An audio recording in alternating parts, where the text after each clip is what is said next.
Ниту една од партиите не открива дали и со кого почнала преговори во трка да собере 61 потписи 2 дена откако шефот на државата Ѓорѓи Иванов соопшти дека по консултациите донел одлука да му го даде мандатот за состав на влада на оној што ќе собере парламентарно мнозинство.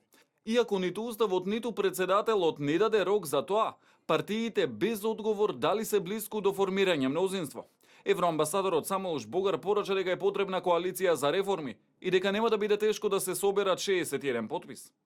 We are of course observing everything. We see or we know that all parties are committing to European agenda. And so we believe that it shouldn't be so difficult to get 61 or even more signatures for the coalition for reforms.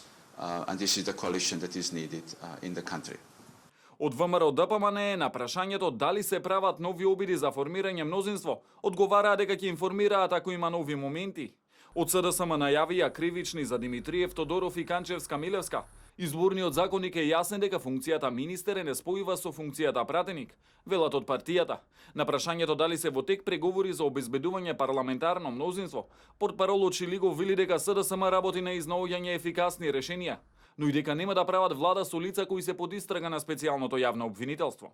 Кажавме во текот на вчерашниот ден, Социјалдемократскиот сојуз на Македонија работи на брзо и ефикасно решение за обезбедување на составување на новата влада, граѓаните да не се грижат, промените за кои што гласа на 11 декември брзо ќе следат. Нема конкретен одговор ниту од партијата на Ахмети. Од Маларичица и понатаму вела дека разговараат со сите партии за сите 5 опции.